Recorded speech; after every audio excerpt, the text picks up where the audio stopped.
Hi everyone, very good morning. Today we have a very special guest in our podcast.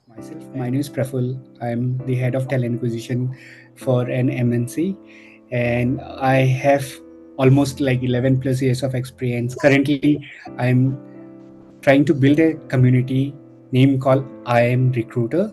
So the purpose of this community is to help recruiters learn from each other, share knowledge, and grow together, right? And definitely with that, we are also trying to do different podcasts where we call different recruiters from different industry, different companies to share their journey, their experiences. So Sumit is a close friend of mine. We have worked together in our previous organization, Cloudera. He is very talented and very dynamic, and definitely we all can learn lots of things from Sumit. So welcome to I Am Recruiter podcast. Really happy to have you on our podcast. Can you quickly introduce about yourself to our audience? Thank you so much, Prafulla, for this great opportunity to bring talent like us on the community and sharing the thoughts. So I'm Sumit. I've been into recruitment industry from past 9 years. I started my career back in 2014 with the consulting firm in RPO model, moved to Oracle, then Cloudera, Dremio, and Branch. And so far, I have worked for APAC region in tech and roles. And I have extensive experience working in tough territories like China, Japan, Korea, Singapore, Australia, New Zealand. So this is what I have done till now. Great to know. And so, can you also tell a little bit about your background, like from where you are, like where do you stay, and I'm all? basically from Delhi. I completed my education in Delhi.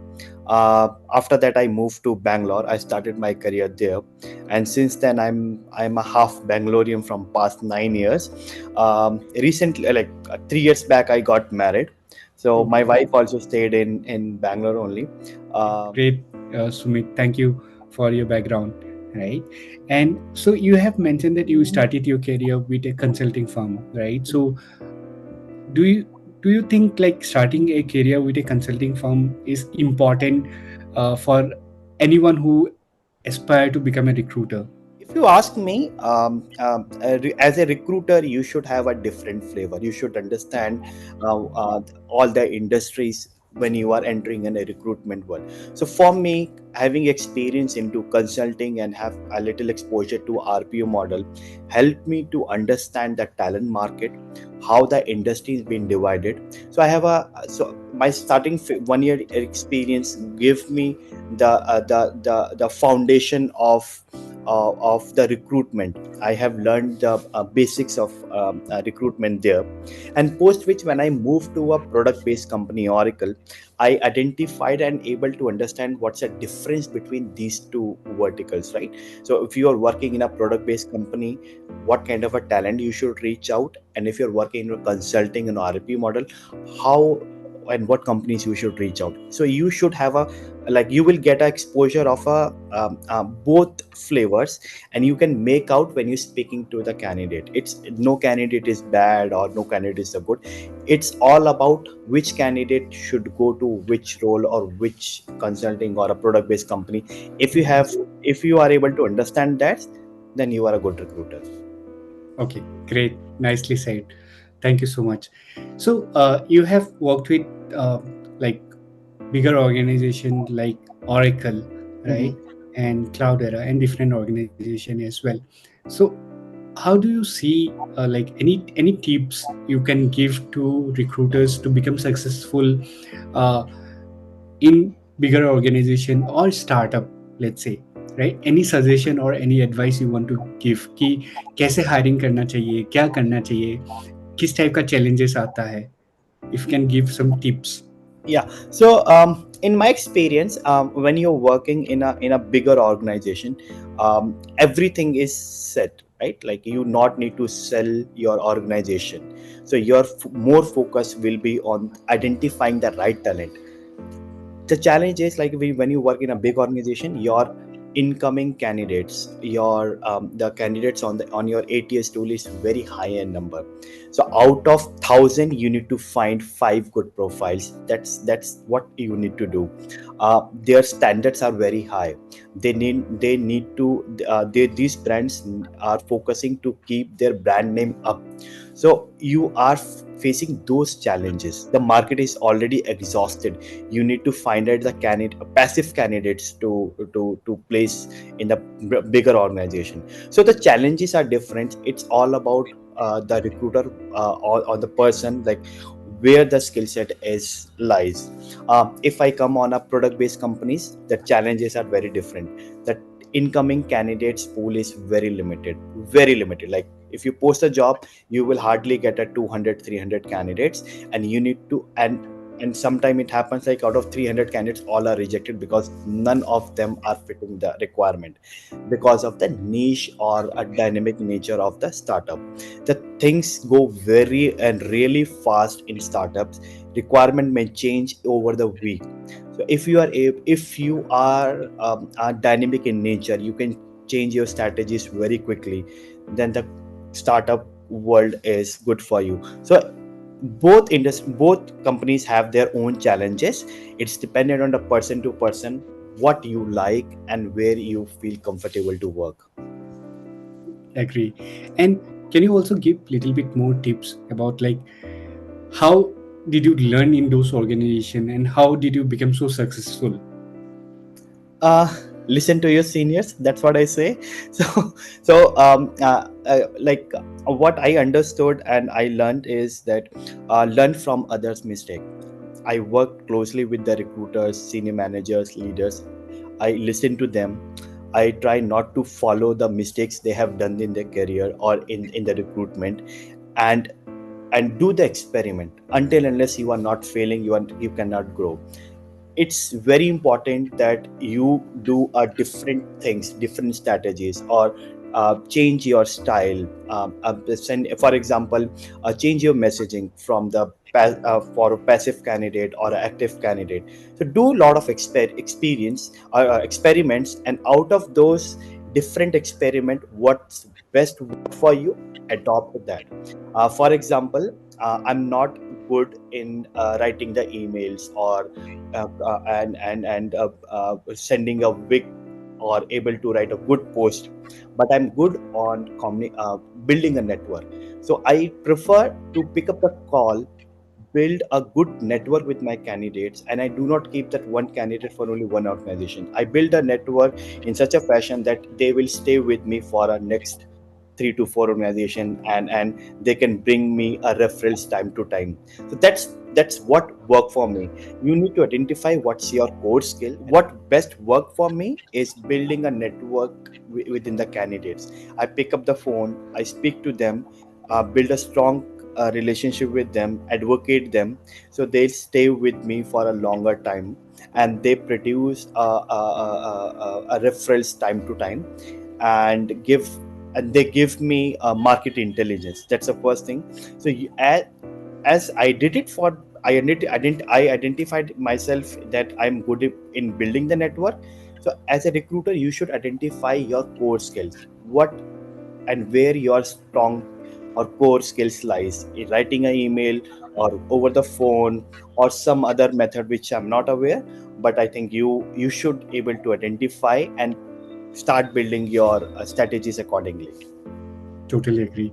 Definitely, making a strong relationship with candidates is very important, right? So, any tips like for audience, like what are the different things you did to build those strong relationship with your candidates?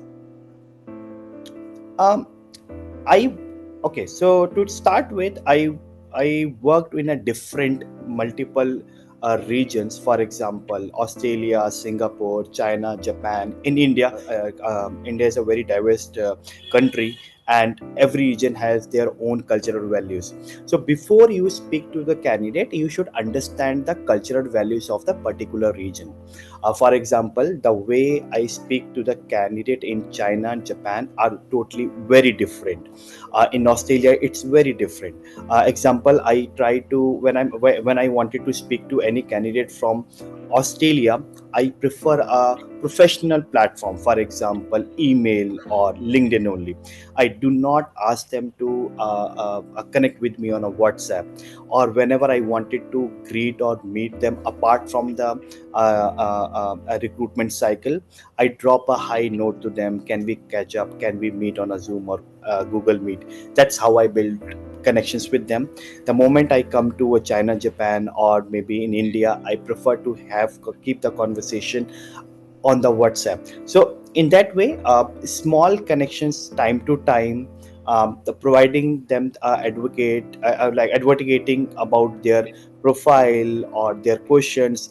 They reach out to you. So I'm getting this offer from XYZ company. What do you feel? You have seen my interviews in a past company and you know my profile. What do you think? Is this company is good or not? So if you be able to build that kind of a connections with your candidate, they are going to help you in a future, or maybe in a good Awesome. in sometime in future. Thank you. Thank you so much for sharing those insights. I think definitely very helpful uh, to make those relationship with your candidates, not only for one organization. And if you are making a strong relationship, it stay for longer time as well, right? Correct, correct. Okay. And in one of the answer you also mentioned about like targeting the basic candidates as well, right? So I would say that yes, many of times we are not able to hire or target active candidates, and because if we are only targeting the active candidates, the pool might get reduced, Mhm. right? So we have to target the passive candidates. So, what are the different things you try to do to reach out to the passive candidates? Okay, this may sound weird, but It's totally yeah, it's off yeah, the record, so it yeah. just for the recruiters to learn new things, right? This platform is. What worked for me for a passive candidate, never sell a role to a passive candidate. If you know the candidate is passive, not responding, or you understand that this candidate might not look out, never try to sell a role. Try to understand the candidate's need. Try to build a first connection, and to like, for example, you found the candidate's email ID, or you connected a profile there. Yes, yes, Okay. You try to able to find a candidate's email ID, or you are connected on a LinkedIn. Just say hi, can we catch up, and when can we speak for a 5 minute or something like this. Have a formal conversation, like what you are doing, what's your journey in a current company, and what do you wanted to do in next 2 year, and understand the candidate's perspective of their career, and accordingly try to pitch the role if it is aligned. For example, you have a role of manager, but the candidate's expectation is to do a IC role. There is no point of selling the manager role to the candidate whose thought is to become like continue the IC, and vice versa. So you need to understand, the moment you are able to understand the candidate's future plan, accordingly you are able to sell the role and convert the candidate, passive candidate, to active candidate. So you directly jump and sell the role, it will not give you fruit. yes, yes. I would agree, totally agree, Sumit. Definitely. Uh, First, during the conversation, we should understand the candidates very nicely. Okay, what their need is, right? Whether they're really looking for change or not looking for change, what their motivation factor is, right? कि Yeah, उनको क्या चाहिए जीवन में, yeah. right? So there's a one another example I usually do. Whenever I speak to the candidate, I do not sell the role directly. I'll just start, how you are, how is your family, uh, when did you last had a trip, where you went. The moment you speak, you start the conversation in this way, they started keep open up, right?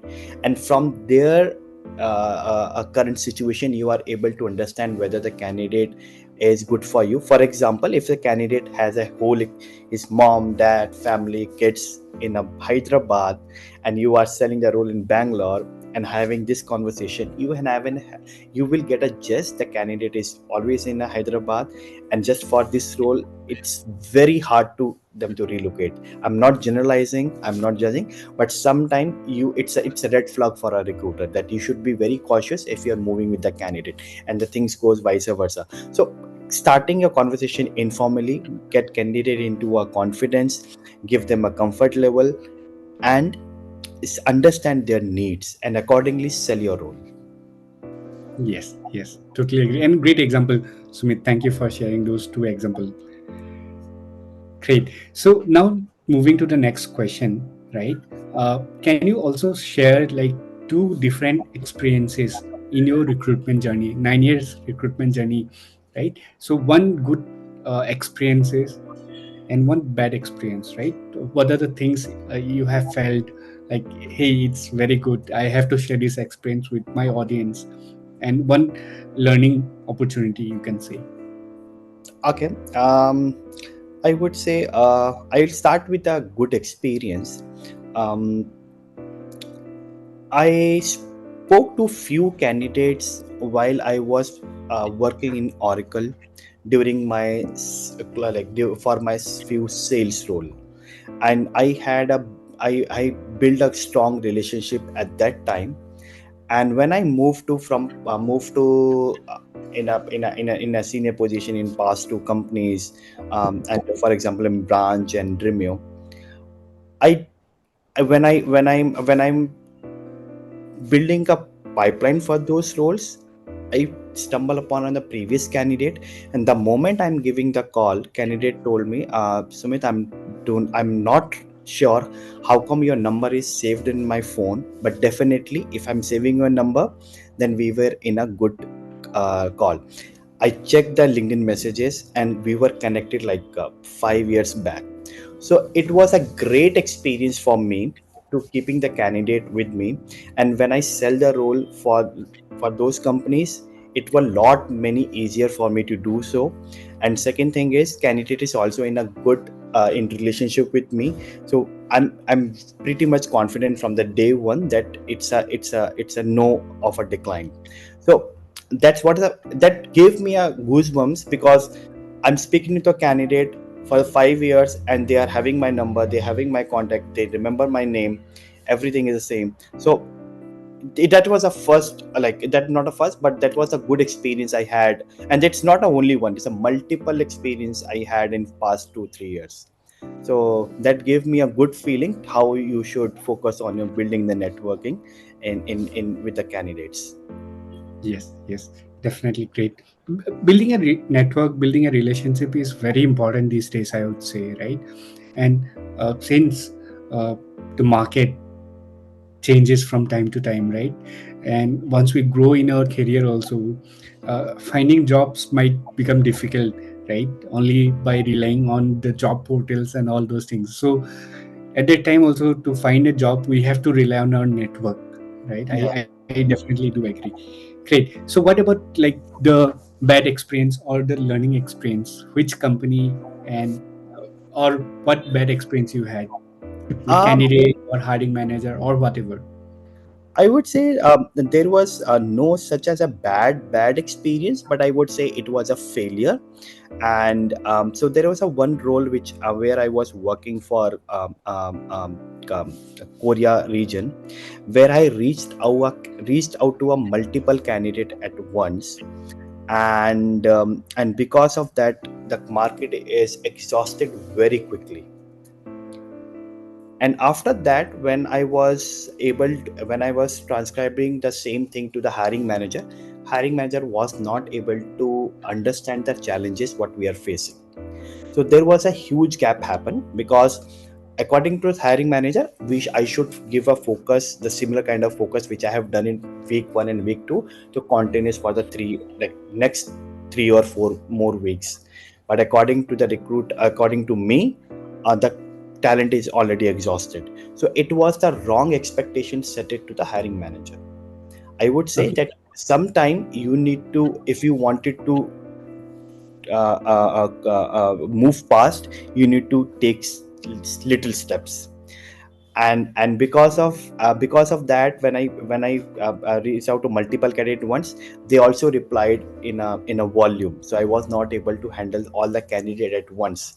So that was a bad experience I had. And it was a critical role, but because of I reached out to multiple at once, it was a bottleneck for me, so I created a bottleneck for me. And the challenge was I faced with the hiring manager is that they are not able to understand the challenges what I'm facing. So I would say that was the bad experience I had recently, Okay. and we should avoid. So if you wanted to move fast, take just sometime you need to take a small steps. Okay, totally agree. Right. One thing which I can relate is definitely setting a right expectation Yes. uh, with the hiring manager with market intel or market data is definitely helpful. But again, like even though we try to do that, some of the managers they have unrealistic expectation, I would say, right? But again, other thing which you have mentioned is like sometimes it's definitely important for us to take slow step or small step so that it doesn't become bottleneck for us. Which example you gave, right? You reach out to multiple candidates at one go and you get response in bulk and you are not able to manage and all those things. So definitely a great example where which we can learn from each other, right? Yeah. Great. Now the other question, we are moving ahead with the other question for you is, what are the different, like if you look back to your 9-year journey, right, Mhm. what are the different challenges you have faced in each point of recruitment, right, starting from job posting, starting from uh, contacting the candidates, sourcing the candidates, then talking to them, sharing the profiles, then during the interview process, then offering, then onboarding. So in this whole journey, what are the different challenges you have faced in like the last 9 years? Oh, this is a lot of thing I would say, but I will highlight on the few points here. Yes. I think from the day one till now, I'm still learning that how should you sell the role or company to the candidate. So how I started, when I started in Oracle, I used to have only one sales pitch for every candidate. Okay. I'm speaking to the sales, I'm speaking to tech, I'm just having a 4 or 5 lines. I pick up the phone and give that 4 lines to the candidate. But during that time I realized I need to make some modifications, right? So that started in Cloudera. What I started doing, that for a senior there's a different, for a mid senior there's a different, and for junior candidate there's a different sales pitch. So I used to keep the 3 sales pitch.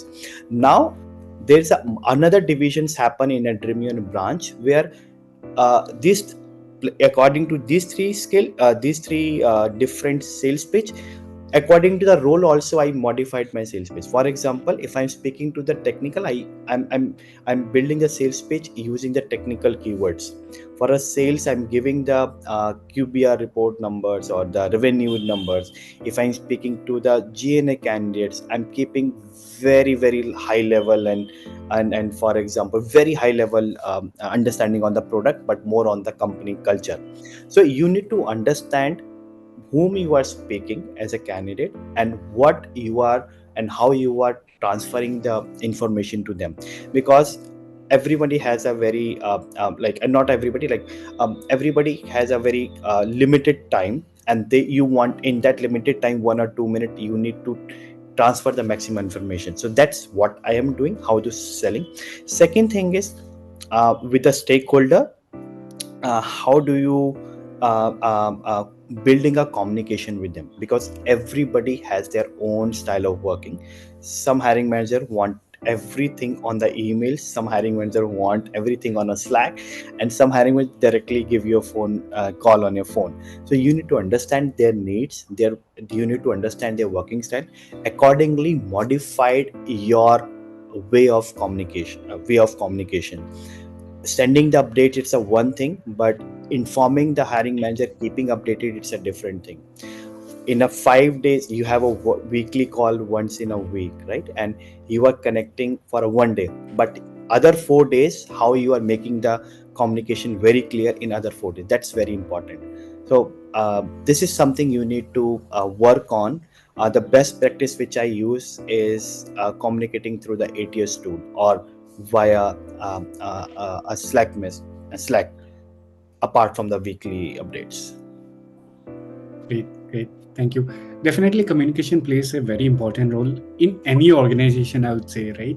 Yeah, Uh, uh, Even in our previous episode, also, this communication piece came up, right? Where the other recruiters was also highlighting that communication is a key for every recruiter to become successful. And same thing, you were also highlighting that every hiring manager have different style, and we should know whom to communicate in what style based on their interest and all. And uh, during the kickoff meetings we can definitely ask them certain question, key, how do you want us to communicate, right? yeah, Which platform you want us to communicate. And once we have those details, we can communicate to them on that. yeah. Yeah, great. Moving to the next question, any tips for fellow recruiters who are just starting their recruitment journey, Sumit? Mhm. Like, what do you suggest them? Because you have 9 years of experience, you have wide uh, varieties of companies you have worked with, right? And you have seen from different regions as well, right? Any tips for them? um Stick to the basics, that's what I say. So there are different things in the recruitment world, so I will not cover how to build or the boolean search and all. I'm not sticking to that. My focus, I always keep your focus on building the network, building the strong communication with the candidate and with the hiring managers. Be genuine whom you are speaking, because that's very very important. Because we are the foundation of any company, right? We are the face value of that organization. We are the advocate to the candidates, they trust us. So we need, the moment you believe in your work, you will get a success. Yes. That's a tip number one. Second, do not get scared from the numbers or region. That's what I have learned. There are a lot of talent is available in all regions. You just need to know the right way or right numbers to get those. Uh, it's 5 or 2 or 3 years back, I would say that China or Japan or Korea is a difficult market. But if you ask me today, it is not, because I know how to crack those. It's just the way how you are looking your problem. So never, there is no region, there is no role, and there is no hiring manager you can handle or you can crack and you can close. So that's what I say. Okay, great, great, great tips. Okay, so since you have mentioned about multiple region, right, multiple countries, right, which is the toughest country in your experience you have worked with? Ah, toughest, I would say, not now, but if you ask me 3 months, 3 years back, I would say China and Japan.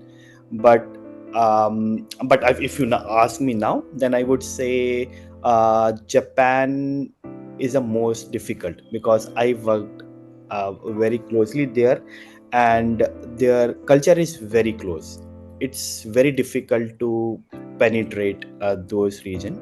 Second thing is, the way other regions are growing, these countries are not growing.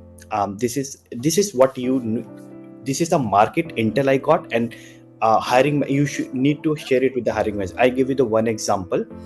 um, the country like Indonesia, the if you wanted to hire the SaaS based candidate in Indonesia, you cannot find it, because the penny they're the companies still work on a IS side, not a SaaS side. So how you are able to find a talent over there? If you go in Japan, there the talent is more into manufacturing side, right, or not on the IT side. So there is a very little way to get a And talent, right? So you need to understand where is a talent is available. Getting a candidate is not a challenge. Challenge is how you are getting the market intel, whether and where you are searching the talent.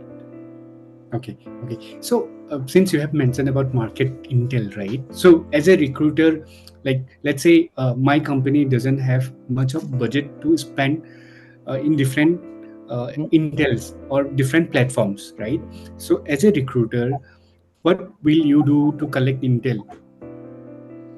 um go to, like, so what I do, what I generally do, if the territory is different and I'm unaware about the territories, do some research like how the recruitment works in their, or in their region.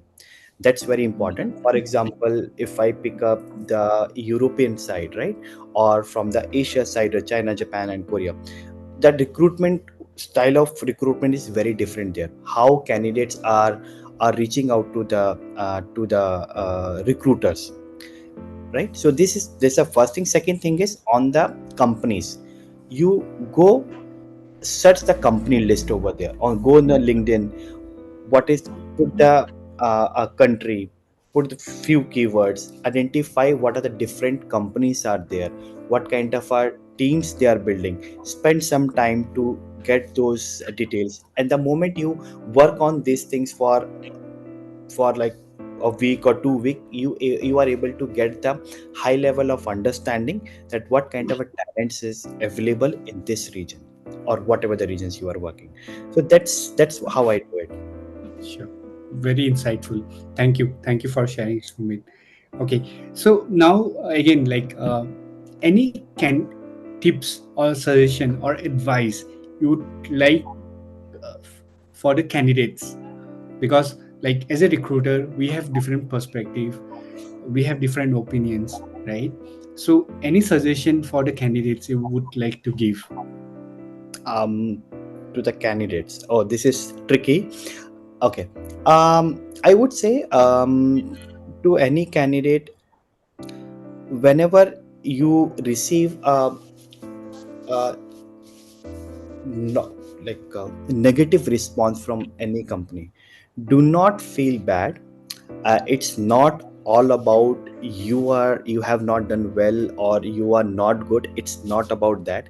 It's all about your skills are not matching. That's the only thing. Do not feel bad whenever you see a rejection from any company. I would say you are not a right fit for them. So that's what I say. And whenever you are speaking to your recruiter, whenever you are receiving the feedback, ask them a constructive feedback, and ask them like how you can improve, what are the area of improvement you can suggest me, and listen to your recruiter, and follow their advice, and improve where what are the things are missing or you need to work on. Okay, great. I think that's very helpful, Sumit. Even I have faced similar situation where certain candidates are not accepting that they can get rejected during the interviews. But again, like it's not about taking things in ego or something, right? It's the company, they have certain budget, the company have certain skills they wanted to hire. Based on that it might not fit their budget, their skills, and it might not fit as a culturally also, right? So there are multiple things a recruiter or a company see when they hire a candidate, right? So definitely if the company is rejecting you, don't feel bad. Instead of you should be happy that you are getting opportunity to learn and improve yourself, and there are thousands of opportunities ahead of you, right? Great. So other thing which you have also mentioned that there are multiple reasons you have worked with, and when we are talking about multiple reason, it's a diverse things we are talking about, right? And when we are talking about diverse things, diversity come into picture, right? So what do you mean by diversity? As a recruiter, what do you think diversity is? Okay. um According to me, diversity is totally dependent on which region or what country, or what you are perceiving. For example, the requirement is, for example, in India, mostly the diversity means is a gender diversity. Sometimes it is the regional diversity, like or maybe wetner is a diversity, or maybe a physical diversity is also there. So there are multiple sections there, but the most highlighted version is the gender diversity. That's what I perceive. And to solve, I know every company has this same thing. um, and the advice and the suggestion to all the recruiter is, do not take it as a challenge. Start working on these diversity things from the day one. Like the moment you are filling the top funnel, keeping that things from the day one, you are never able to fail, or you are able to achieve your targets. That's what I say. Okay, okay. So how did you? Because definitely you have seen multiple things in your journey, right? So what are the different things you have done to achieve your diversity goals, right? Uh, to help the company attract diverse talent. What are the different things you have done? What I do whenever I face any challenges like this, I work on my reverse calculation. Like reverse calculation in the sense that to get a one offer, how many candidates in a interview, how many candidates in a hiring manager, and the top funnel. And set the target for yourself. Like in a top funnel, you want at least 20% diversity candidate. In hiring manager, 3 diversity, and so on. So you will end up in a conversion. Second thing is educating the hiring manager the importance of diversity, keeping the diversity in your team, and how you are able to bring the diversity. And for example, like I generally give them an example, like that. Assume a team where you have hired us 7 females, right? And you hired a 1 male. So in your team, the diversity is male, it's not a female. So Yes, yes. yeah, you need to make the hiring manager understand what is a diversity mean. Second thing is, a diversity based, there are multiple courses are available, right? And or maybe the unconscious biasness. So these are the things you need to make educate your hiring manager. Example is, though everybody say I'm supporting the diversity, I'm doing this, but in their subconscious, even sometime I also do, instead of saying they, I say he or she. But basically it's an unconscious biasness. Or maybe the attire you are wearing is a pink, it's a female as to the female, it's unconscious. So we need to eradicate these challenges from the hiring team and from ourselves. That's that. And how you are bringing those or educating your stakeholders. Totally agree. And nicely said. Definitely, there are lots of things all the recruitment team generally do is learn different courses about unconscious bias, about different types of diversity, and all those things.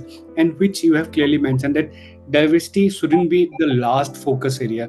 You have to focus from the grassroots root level, right? Whenever you are starting your journey in a new company or from starting, just start focusing on diversity, right? And if there is any challenge like what Sumit have done is focus on back calculation, right?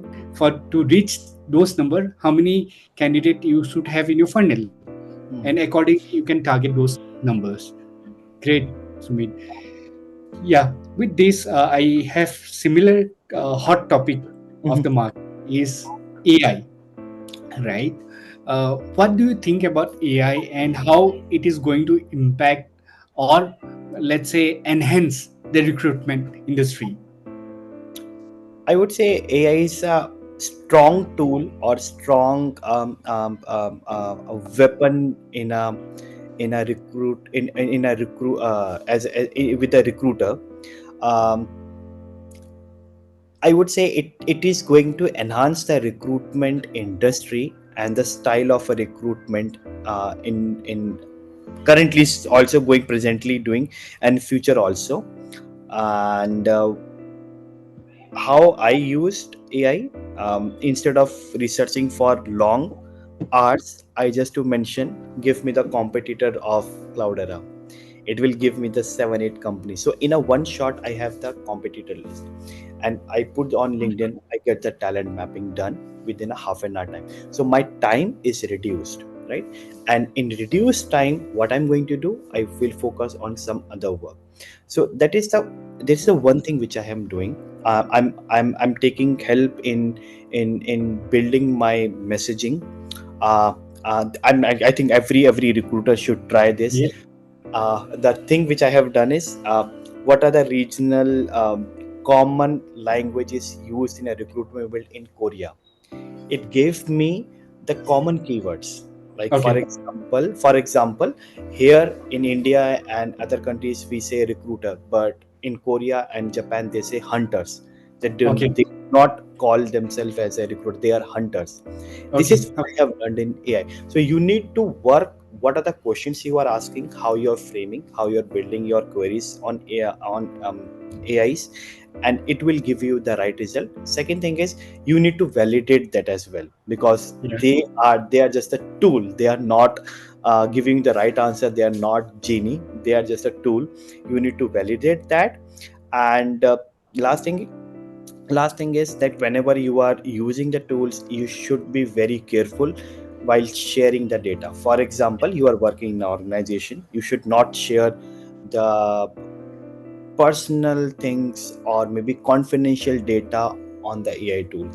It should be very generic, and you should be very conscious if you are writing or asking some reviews from there. So there is a limitations the tool as well, when the boon is there. So the curse is also associated with this. So Yes. little careful with the data privacy, your company's laws, your professional or personal details. Totally agree. Totally agree.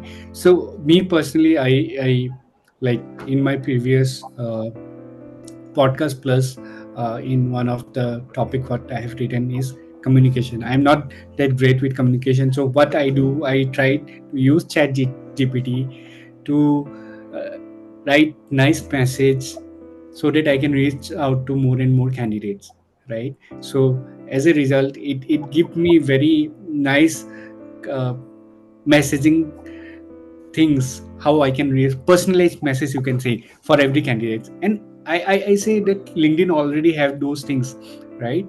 The AI power thing. So, and do you think AI will reduce the number of jobs in the market? In my perspective, it feels like AI will reduce the talent or jobs in the market, but eventually it will also open a multiple doors for new jobs which we are not aware. The one job what I foresee right now is anybody who is hired in a company just to write a queries on AI. It will be a junior, maybe a junior role, but I think this is going to be one of the role. Maybe for example, now we are hiring content writers, right? But we need somebody to at least put keywords to get a content. Yeah. Okay, so I think the doors, multiple doors will may open in soon, which we are not aware, but definitely the number of jobs it's go they are because of AI it's getting closed. The more number doors will open. That's what I think and what Okay. I foresee. I would like to know your thoughts, Praful, on this. Okay. So even my thoughts are very much aligned to you, Sumit. So even I think that some of the roles which are very much like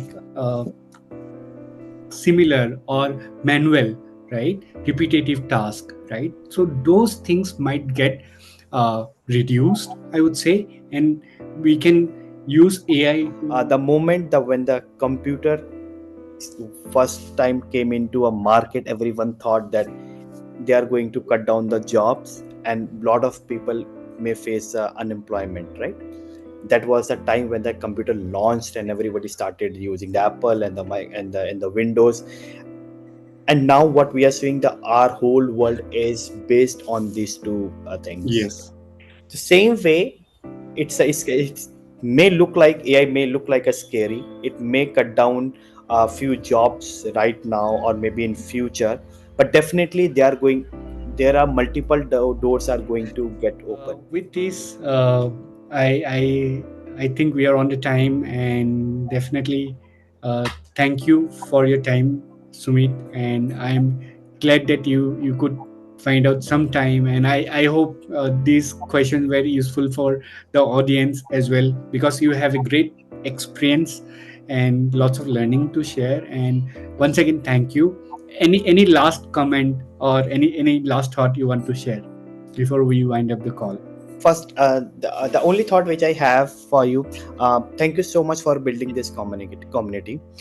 This is a great initiative taken by you, and I really appreciate that.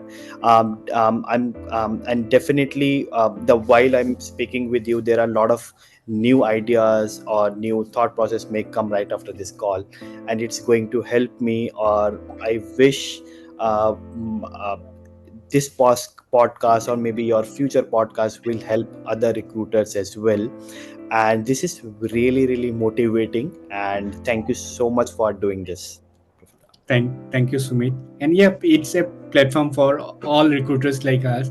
I'm just trying to help so that we can spread more and more awareness of things, because I think that lots of recruiters are doing things in pockets. We Mhm. don't interact much. We are kind of a hunter, Mhm. solo hunter, I would say. Yeah, So, but we can be a group hunter as well, right? yeah, Great. And once again, thank you so much, Sumit. Lovely talking to you, and have a great day ahead. And we'll connect soon. Yeah. yeah. Thank you so much. Thank you.